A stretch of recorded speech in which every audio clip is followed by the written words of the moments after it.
Allez, c'est parti pour un petit tuto Canva. On va voir comment détourer un produit pour mettre à jour son site internet. Alors, donc déjà, on se rend sur l'application Canva. On va créer un nouveau document.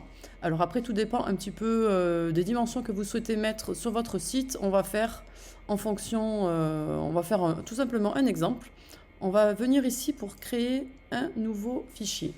Donc après, c'est le même fonctionnement, hein. Si vous voulez tout simplement utiliser cette astuce pour vos réseaux sociaux, il suffit bien sûr de sélectionner le format que vous voulez, ça marchera bien également.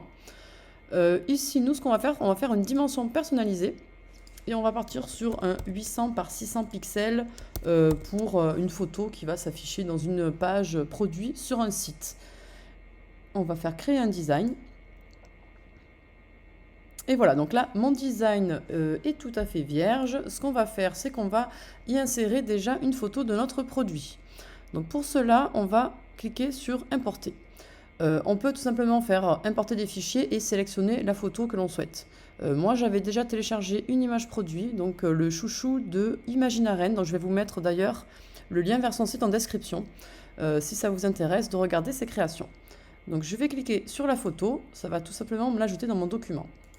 Ce que je vais faire, c'est que je vais l'agrandir pour qu'elle prenne toute la place. Hop là. Et voilà. On va vérifier si elle est bien positionnée dans le document en faisant les 3 petits points, position. Et voilà, l'idéal, bien sûr, c'est qu'elle soit centrée en largeur et en hauteur. Donc là, c'est bien le cas puisque les boutons sont grisés. Je vais fermer ça. Donc maintenant, on est très bien. On resélectionne la photo et on va cliquer sur l'outil magique de Canva, alors qui est ici, effacer l'arrière-plan, qui est disponible uniquement avec la version payante de Canva. Et je peux vous dire que franchement, elle marche très très bien. Moi, j'ai Photoshop pour tout ce qui est graphisme et j'ai détouré pendant des années des photos à la main en prenant beaucoup de temps. Et là, honnêtement, je dois vous dire qu'au niveau de la qualité de cet outil, c'est vraiment top. On va tout simplement cliquer dessus. Et l'outil magique, hop, ça y est, il a détouré le produit, il a enlevé tout le fond. Là, on peut tout à fait l'exporter et avoir un fond transparent si on le souhaite, ou rajouter une couleur de fond pour se faire un montage. Donc pour ça, c'est vraiment top et vous voyez que c'est très très propre, on peut zoomer, c'est très très bien fait. Donc évidemment, si on a une photo avec un fond uni à l'arrière, c'est toujours plus facile d'avoir un bon résultat. Plus le fond est compliqué derrière, plus ça peut entraîner des petites erreurs. Mais honnêtement, j'ai déjà testé avec des fonds compliqués et ça marche quand même très très bien cet outil. Ça peut arriver que ça marche moins bien, voilà, s'il y a vraiment beaucoup de choses en arrière-plan ou juste derrière le produit, ça va être plus difficile à détourer automatiquement. Donc là, on est très très cool. Si on veut modifier, si jamais il y a une erreur que ça ne va pas bien, on peut cliquer sur modification. Et dans effacer l'arrière-plan, on va dans les réglages. Et là, voilà, on peut tout à fait utiliser un outil gomme pour effacer ou restaurer le visuel, si jamais il y a eu un souci. Donc là, je vous montre, on peut changer la taille de la petite souris. Et voilà, si jamais on veut redétourer à la main, s'il y a quelque chose qui n'a pas été très bien fait par l'outil magique, mais si vous prenez une photo correcte, normalement, il n'y aura pas besoin. Et à l'inverse, on peut également restaurer en cliquant ici. Et en plus, on a l'option afficher l'original, ça nous permet de vraiment redétourer très précisément. Enfin, c'est quand même un outil pinceau, mais ça marche, ça suffit largement. Ensuite, on peut cliquer sur terminer et voilà le résultat. Maintenant, on va pouvoir rajouter une photo, pourquoi pas un arrière-plan, hein, pour être en corrélation avec la charte graphique tout simplement de votre site web. Donc ici, j'ai sélectionné le fond, hein, pour rappel. Je clique sur couleur d'arrière-plan. Et là, donc du coup, j'ai bien la charte graphique de Imaginaren qui est sélectionnée avec sa palette de couleurs. Et je vais pouvoir choisir une des palettes de couleurs. Donc nous, au niveau des couleurs de fond, on a fait un choix de 3 couleurs. Un petit jaune, un petit beige et un petit blanc. Donc pour les produits, on met un petit beige. Ça ressort plutôt pas mal. Ce qu'on va faire également, c'est qu'on va rajouter une forme derrière le chouchou pour donner un petit peu plus de profondeur à l'image de marque. Donc on va aller dans marque justement et ici on a défini précédemment la charte graphique d'Imaginaren et du coup j'ai importé des illustrations. Voilà, des petits éléments comme ça. Et je vais choisir un des éléments comme ceci, un petit rond organique. Et je vais l'agrandir pour qu'il soit derrière le produit. Donc je fais attention à ce qu'il ne soit pas trop collé au bord de mon image pour pas que ça fasse bizarre. Ensuite, au niveau, donc là vous voyez qu'il est devant la photo, c'est pas bon. Donc on va aller dans position et on va tout simplement dans organiser, on va cliquer sur arrière. Et donc là il va se décaler d'un rang et il va passer à l'arrière du chouchou. Donc voilà, là on est pas mal au niveau de la charte graphique. Ce que je vais faire, c'est que je vais rajouter un effet d'ombre derrière le chouchou. Donc il faut savoir qu'on peut cliquer dans éléments ici et rechercher des éléments. Je vais chercher une ombre en cliquant et en appuyant sur entrée. Et dans les illustrations, je vais avoir plusieurs possibilités. Je vais cliquer sur afficher tout. Et là, voilà, on a plusieurs types d'ombres. Donc je vais en sélectionner une ronde pour aller vraiment bien sous le chouchou. Je vais cliquer dessus, du coup elle s'affiche dans mon document. Je vais l'agrandir comme je le souhaite. Voilà, et ensuite je vais bien la placer. Donc pour cela, je retourne dans mon onglet position.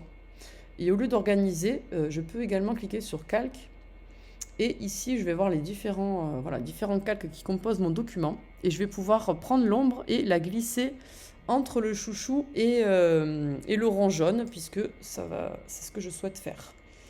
Donc voilà pour le résultat, c'est ce que je souhaitais. Éventuellement, ce que je vais faire, c'est prendre l'ombre et baisser un petit peu son opacité. Donc pour cela, vous avez vu, je l'ai resélectionné. Je vais aller dans l'outil transparence et je vais un petit peu la descendre. Voilà, je voudrais qu'elle soit très discrète. Donc comme ça, je trouve ça suffisant. Maintenant, je suis satisfaite du résultat. Donc ce qui est bien, c'est qu'on peut créer tous ces visuels produits dans le même document, tout simplement en faisant une nouvelle page. On peut même notamment dupliquer la page. Donc ça va me créer une deuxième page. Et ici, on va dire que je vais mettre un autre produit. Mais je vais garder l'ombre et tout, comme ça je vais être dans la même lignée. Au niveau des produits, est-ce que j'ai un produit dans le coin? Dans le coin-coin oui, je vais aller en chercher un.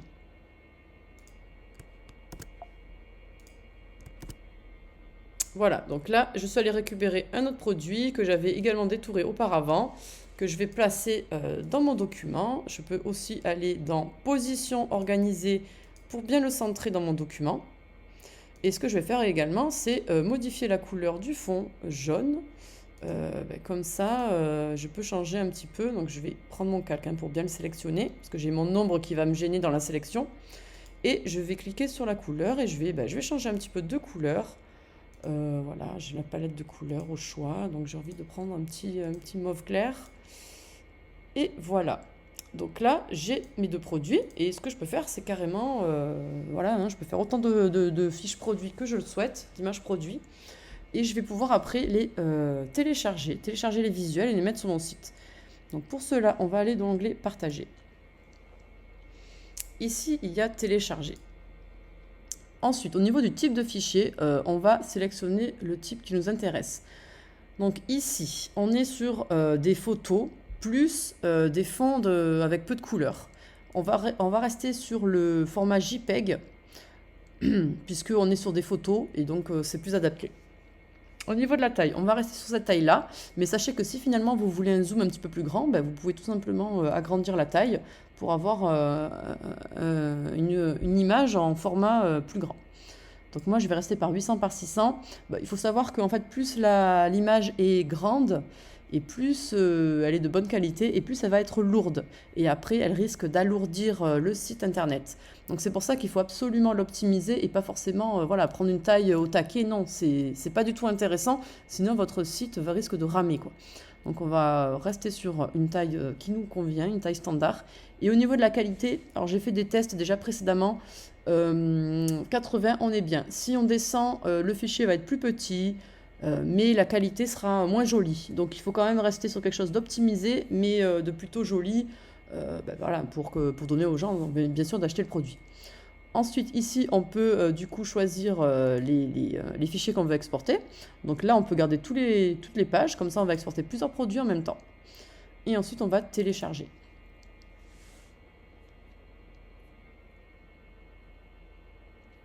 Donc là, on peut choisir de l'enregistrer sur notre ordinateur. L'idée, c'est d'après de l'ajouter, cette photo, sur notre site internet. Je vais afficher le résultat. Et là, je vais vous donner une très bonne astuce. Donc surtout, restez encore connecté au niveau de nom de la photo. Donc déjà, on va regarder le résultat. On va cliquer dessus. Voilà, donc là on voit que j'ai ma photo produit. Au niveau de la qualité, on voit que c'est optimisé, que c'est un petit peu compressé. Mais en étant affiché sur un site, ça sera à peu près comme ça. Donc honnêtement, ça suffit largement. S'il y a un souci de qualité, si vous voulez que ce soit un peu plus précis, vous n'hésitez pas, hein, vous retournez dans Canva et vous mettez, au lieu de mettre 80% en qualité, vous pouvez augmenter à 90% ou même 100%, regardez le poids que fait l'image. La deuxième photo, on va regarder également. Voilà, très bien, hein, c'est super sympa, on voit bien le produit, on a l'effet qu'on souhaitait et à la fois l'image n'est pas trop lourde. On peut le regarder ici en fait, hein. On est à 46 kilooctets et ici 41 kilooctets. Donc on est sur des poids de photos vraiment très très bien, bien optimisés. Et c'est là où je vais vous donner une astuce super, super importante, c'est au niveau du nom des photos. Au niveau des noms du photo, sachant que cette photo, elle va être intégrée sur votre site internet et du coup, elle va forcément atterrir dans les moteurs de recherche. Donc pour qu'elle soit bien référencée, pour que votre site soit bien référencé et pour que également vous puissiez avoir vos images qui puissent apparaître dans Google, hein, qui est le moteur de recherche principal, il faut absolument les renommer et donner des mots-clés. Il faut donner des mots-clés, les mots qui sont potentiellement recherchés par des gens. On va mettre chouchou, élastique, maille, par exemple. Donc il faut que ce soit bien sûr des mots-clés qui représentent votre produit. Il ne faut pas mentir, bien sûr. Et donc là, on peut mettre fleurs en crochet, par exemple, multicolore. Donc là, on va dire que ça définit bien l'image et à la fois, il y a quelques mots-clés. Et ça va être super pour votre référencement naturel sur le site. Voilà, j'espère que cette astuce vous a plu. N'hésitez pas à me dire en commentaire si vous avez des questions.